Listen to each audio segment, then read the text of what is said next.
മനോരോഗത്തിന് വേണ്ടിയിട്ട് ചികിത്സ നടത്തിക്കൊണ്ടിരിക്കെ ചില സന്ദർഭങ്ങളിൽ ഇവർ സൈക്കോളജിസ്റ്റിനെ വിളിച്ചിട്ട് ചോദിക്കുകയാണ്, സൈക്യാട്രിസ്റ്റിനെ വിളിച്ചിട്ട് പറയുകയാണ്, ഞാനിതാ സൂയിസൈഡ് ചെയ്യാൻ പോവുകയാണ്. അത്തരം ഒരു സന്ദർഭത്തിൽ ഒരു സൈക്യാട്രിസ്റ്റ് അല്ലെങ്കിൽ ഒരു സൈക്കോളജിസ്റ്റ് ഏത് രീതിയിലാണ് അതിനോട് പ്രതികരിക്കേണ്ടത്? ജ്യോതി പറയുന്നത്, ഒരു വ്യക്തി സൈക്യാട്രിസ്റ്റിനെയോ സൈക്കോളജിസ്റ്റിനെയോ വിളിച്ചിട്ട് പറയുകയാണ്, ഞാനിപ്പോൾ ആത്മഹത്യ ചെയ്യാൻ പോവുകയാണ് അല്ലേ? തീർച്ചയായിട്ടും നമുക്ക് വളരെ ഗൗരവമായിട്ട് എടുക്കേണ്ട ഒരു ഇതാണ്. അതായത് ഒരു വ്യക്തി സൂയിസൈഡ് ചെയ്യും എന്ന് പറയുമ്പം അത് ആ വ്യക്തി സൂയിസൈഡ് ചെയ്യാനുള്ള സാധ്യത വളരെ കൂടുതലാണ്. അല്ലെങ്കിൽ ഒരു വ്യക്തി വെറുതെ ചുമ്മാ വിളിച്ച് പറയില്ലല്ലോ. അങ്ങനെയാണെങ്കിൽ പോലും നമ്മൾ അതിനെ ഗൗരവമായിട്ട് എടുക്കുകയും ആ വ്യക്തിയായിട്ട് നമ്മളെ ഫോൺ വിളിച്ച് സംസാരിക്കുകയാണെങ്കിൽ നമുക്കൊരു 5-10 മിനിറ്റ് ആ വ്യക്തിയോട് സംസാരിക്കുകയാണെങ്കിൽ ആ വ്യക്തിയുടെ ഒരു സൂയിസൈഡ് ഇൻറ്റൻഷൻ, അയാൾക്ക് ശരിക്കും ആത്മഹത്യ ചെയ്യാനുള്ള ഒരു താല്പര്യത്തോട് കൂടിയിട്ടാണ് വിളിക്കുന്നത്. അങ്ങനെയാണെങ്കിൽ എത്രത്തോളം അയാൾക്ക് താല്പര്യമുണ്ട്, ഇൻറ്റൻസിറ്റി ടു കമ്മിറ്റ് സൂയിസൈഡ് എന്ന് പറയും. ഉടനെ തന്നെ ചെയ്യാനുള്ളൊരു ഇതാണോ, ജസ്റ്റ് ഒരു തോന്നൽ മാത്രമാണോ, പ്ലാൻ റെഡിയാക്കിയിട്ടുണ്ടോ, മരിക്കാനുള്ള എന്തെങ്കിലും കാര്യങ്ങളൊക്കെ തയ്യാറാക്കിയിട്ടാണോ അയാൾ ചെയ്യുന്നത്? അപ്പം നമ്മളത് വിശദമായിട്ട് മനസ്സിലാക്കേണ്ടത്. തീർച്ചയായിട്ടും അങ്ങനെ ഒരു വ്യക്തി നമ്മളോട് സംസാരിക്കുമ്പം അത് പെട്ടെന്ന് നമ്മൾ അവരായിട്ടുള്ള നമുക്ക് ആ ആശയവിനിമയം നമ്മൾ ടെർമിനേറ്റ് ചെയ്യാതെ, സ്റ്റോപ്പ് ചെയ്യാതെ അതെല്ലാം മനസ്സിലാക്കിയിട്ട് അയാളുടെ ഒരു ഇൻറ്റൻസിറ്റി ടു കമ്മിറ്റ് സൂയിസൈഡ് അത് നമ്മൾ മനസ്സിലാക്കണം. അങ്ങനെ മൈൽഡാണ് നമുക്ക് സംസാരത്തിൽ കൂടെ ഇതെല്ലാം നമുക്ക് അസസ് ചെയ്യാനായിട്ട് പറ്റുമല്ലോ. ഒരു സൈക്കോളജിസ്റ്റോ സൈക്യാട്രിസ്റ്റിനോ അത് അസസ് ചെയ്യാൻ പറ്റും. അങ്ങനെ വളരെ ലഘുവായിട്ടുള്ളൊരു സൂയിസൈഡൽ ടെൻഡൻസിയാണ് ഉള്ളതെങ്കിൽ നമുക്ക് അയാളോട്, നിങ്ങൾ വീണ്ടും എന്നെ വിളിക്കൂ, നിങ്ങൾക്ക് പ്രശ്നങ്ങളുണ്ടെങ്കിൽ എനി ടൈം എപ്പോൾ വേണമെങ്കിൽ വിളിക്കാം എന്നൊക്കെ പറഞ്ഞിട്ട് നമുക്ക് സംസാരിക്കാം. ഒരു കോൺട്രാക്റ്റ്, സൂയിസൈഡ് പ്രിവെൻഷൻ കോൺട്രാക്റ്റ് എന്നൊക്കെ പറയും. ഒരു മോഡറേറ്റ്, അതായത് കാര്യമായിട്ട് അയാൾക്ക് ആത്മഹത്യ ചെയ്യാനുള്ളൊരു പ്രവണതയുണ്ടെങ്കിൽ നമ്മൾ തീർച്ചയായിട്ടും അയാളെ നേരിട്ട് കാണുകയും സൂയിസൈഡ് ചെയ്യാനായിട്ടുള്ള തക്ക മാനസികമായിട്ടുള്ള രോഗങ്ങളുണ്ടെങ്കിൽ അത് മനസ്സിലാക്കിയിട്ട് അതിന് ചികിത്സ കൊടുക്കേണ്ടതായിട്ട് വരും. ഒരുപക്ഷെ അങ്ങനെ സിവിയർ സൂയിസൈഡ് ടെൻഡൻസി ഉള്ള ആളാണെങ്കിൽ അയാളുടെ സമ്മർദ്ദത്തോട് കൂടിയിട്ട് അയാളുടെ ഏറ്റവും വേണ്ടപ്പെട്ട വീട്ടുകാരെയോ അല്ലെങ്കിൽ ഫ്രണ്ട്സിനെയൊക്കെ വിളിച്ചറിയിച്ച് അയാളെ നിരീക്ഷിക്കേണ്ടതും അയാളെ കൊണ്ട് ഡോക്ടറെ കാണിക്കേണ്ടതൊക്കെ ആയിട്ടുള്ള കാര്യങ്ങൾ നമ്മൾ ചെയ്യണം. അല്ലെങ്കിൽ ഒരുപക്ഷെ നമ്മൾ പിറ്റേ ദിവസം പത്രത്തിൽ ആ ഒരു ഫോട്ടോ അടക്കം വാർത്ത കാണുമ്പോഴായിരിക്കും നമ്മൾ വിഷമിച്ച് പോവുക.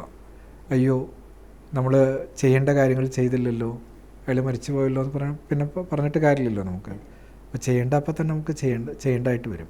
അതിന് നിയമപ്രശ്നങ്ങൾ എന്തെങ്കിലും പുറകെ വരാനുള്ള സാധ്യതയുണ്ടോ? നമ്മളെ വിളിച്ച് പറഞ്ഞിട്ടാണ് ഇദ്ദേഹം ആത്മഹത്യ ചെയ്യുന്നതെങ്കിൽ സൈക്കോളജിസ്റ്റിനോ സൈക്യാട്രിസ്റ്റിനോ എതിരായിട്ട് നിയമപ്രശ്നങ്ങൾ? ശരിക്കും ഇത്തരത്തിലുള്ള കാര്യങ്ങളെല്ലാം നമ്മൾ ഡോക്യുമെൻ്റ് ചെയ്യണം. നമ്മുടെ കയ്യിൽ ഡോക്യുമെൻ്റ് ചെയ്ത് നമ്മൾ അയാളായിട്ട് സംസാരിച്ചു, അയാളുടെ സൂയിസൈഡ് ഇൻറ്റൻസിറ്റി നമ്മൾ അസസ് ചെയ്തു, നമുക്ക് മൈൽഡായിട്ടാണ് കിട്ടിയുള്ളൂ, എന്നിട്ടും അയാൾ സൂയിസൈഡ് ചെയ്തു എന്ന് പറഞ്ഞു കഴിഞ്ഞാൽ നമുക്ക് നിയമപരമായിട്ട് അതിൽ നമ്മൾ പ്രൊട്ടക്റ്റഡ് ആണ്. കാരണം ആർക്കും സൂയിസൈഡൊന്നും 100% നമുക്ക് തടയാൻ പറ്റില്ലല്ലോ. നമ്മൾ ചെയ്യേണ്ട കാര്യങ്ങളൊക്കെ ചെയ്തു, എന്നിട്ടും അയാൾ സൂയിസൈഡ് ചെയ്യുകയാണെങ്കിൽ, ഇപ്പോൾ സൈക്യാട്രിയിൽ തന്നെ നമ്മളിപ്പം പലരെയും നമ്മൾ ട്രീറ്റ് ചെയ്യുന്നുണ്ട്, ഡിപ്രഷൻ ട്രീറ്റ് ചെയ്യുന്നു. പക്ഷേ പലപ്പോഴും ആ ട്രീറ്റ്മെൻറ്റ് കഴിഞ്ഞു പോയിട്ടൊക്കെ ചിലപ്പം ആ വ്യക്തി ആത്മഹത്യ ചെയ്തു എന്ന് വരാം. പക്ഷേ നമ്മൾ ചെയ്യേണ്ട കാര്യങ്ങൾ, അതിൽ എന്തെല്ലാം പ്രിക്കോഷൻസ് എടുത്തു, അയാളുടെ സൂയിസൈഡ് ഇൻറ്റൻഷൻ എത്രയുണ്ടെന്നുള്ളത് നമ്മൾ അസസ് ചെയ്തു, അതിൻ്റെ ഇൻഫോം ചെയ്തു, അതെല്ലാം ഉണ്ടെങ്കിൽ നമുക്ക് പ്രൊട്ടക്റ്റഡ് ആണ്. ഇപ്പോൾ ഇങ്ങനെ പറയുമ്പോൾ ഞാൻ പറയുകയാണ്, പലപ്പോഴും ആശുപത്രിയിൽ അഡ്മിറ്റ് ചെയ്തു, എല്ലാ ട്രീറ്റ്മെൻറ്റും കഴിഞ്ഞു, ഒരാഴ്ച കഴിഞ്ഞ് ഡിസ്ചാർജ് ചെയ്തിട്ട് ആ വ്യക്തി ആത്മഹത്യ ചെയ്തു. അപ്പോൾ കുറ്റാരുടെയായി? സൈക്യാട്രിസ്റ്റിൻ്റെ ആയി. പക്ഷെ അത് അങ്ങനെ ഒരു സംഭവം വരാം. ഇപ്പോൾ നമുക്ക് കഠിനമായിട്ടുള്ള ഡിപ്രഷൻ എന്ന് പറയും വിചാരിക്കും. ഈ കഠിനമായിട്ടുള്ള ഡിപ്രഷൻ വരുമ്പം അവരുടെ ഉള്ളിൽ ഭയങ്കരമായിട്ടുള്ളൊരു സൂയിസൈഡ് ടെൻഡൻസി ഉണ്ടാവും. പക്ഷേ കഠിനമായിട്ടുള്ള ഡിപ്രഷൻ കാരണം ഈ ടെൻഡൻസി ഉണ്ടെങ്കിലും അയാൾക്ക് ആ ഒരു പ്രവൃത്തി പ്രാവർത്തികമാക്കാനായിട്ട് അയാൾക്ക് കഴിയില്ല. കാരണം അതിനുള്ള മനസ്സിന് ശക്തിയില്ല. ഉദാഹരണത്തിന് ഇപ്പോൾ പുറത്ത് പോയിട്ട് എന്തെങ്കിലും സാധനങ്ങൾ വാങ്ങിച്ച് അത് കഴിച്ച് മരിക്കണം എന്നൊക്കെ ആയിരിക്കും അയാൾക്ക് തോന്നൽ, പക്ഷെ പോകാനായിട്ട് ധൈര്യമില്ല. അപ്പോൾ ഇങ്ങനത്തെ ഒരു വ്യക്തിയെ നമ്മളിപ്പോൾ അഡ്മിറ്റ് ചെയ്തൊരു ഫസ്റ്റ് 1-2 ആഴ്ച കഴിയുമ്പോഴേക്കും എന്താ സംഭവിക്കുകയെന്ന് വെച്ചാൽ ഇയാളുടെ ആ സൂയിസൈഡ് ഇൻറ്റൻഷൻ അവിടെ നിലനിൽക്കും. പക്ഷേ അയാൾക്ക് പുറത്തു പോകാനും കാര്യങ്ങളൊക്കെ ചെയ്യാനുള്ള കഴിവാണ് ആദ്യം വരിക. അപ്പം ഇങ്ങനെ ഒരു 2 ആഴ്ച കഴിഞ്ഞിട്ട് ട്രീറ്റ്മെൻറ്റ് കഴിഞ്ഞ് പോയി കഴിഞ്ഞാൽ അയാൾക്ക് ആ ഇൻറ്റൻസിറ്റി അതുപോലെ തന്നെ തലച്ചോറിൽ നിൽക്കുകയാണ്. പക്ഷേ പുറത്തു പോകാനും വേണ്ട സാധനങ്ങൾ വാങ്ങിക്കാനും കഴിക്കാനുമുള്ള ആ ഒരു ശക്തി അയാൾക്ക് വരും. അപ്പോൾ ഇതിനെ നമ്മൾ പാരഡോക്സിക്കൽ സൂയിസൈഡ് എന്നാണ് പറയുക. മരുന്ന് കഴിച്ചു അല്ലെങ്കിൽ അഡ്മിറ്റ് ചെയ്തിട്ടും വ്യക്തി സൂയിസൈഡ് ചെയ്തു. അപ്പോൾ പലപ്പോഴും നമ്മൾ ശ്രദ്ധിക്കേണ്ട ഒരു കാര്യമാണ്, നമ്മൾ ട്രീറ്റ്മെൻറ്റ് കഴിഞ്ഞ് ആദ്യത്തെ ഒരു ഫസ്റ്റ് 2 or 3 വീക്സ്, ആ ഒരു 2 or 3 വീക്സിൽ സൂയിസൈഡ് ചെയ്യാനുള്ള സാധ്യത വളരെ കൂടുതലാണ്. അപ്പോൾ നമ്മൾ ഈ വ്യക്തിയുടെ ബന്ധുക്കളെയും ഇവരൊക്കെ പറഞ്ഞ് മനസ്സിലാക്കണം. പോയി കഴിഞ്ഞാലും ശ്രദ്ധിക്കണം.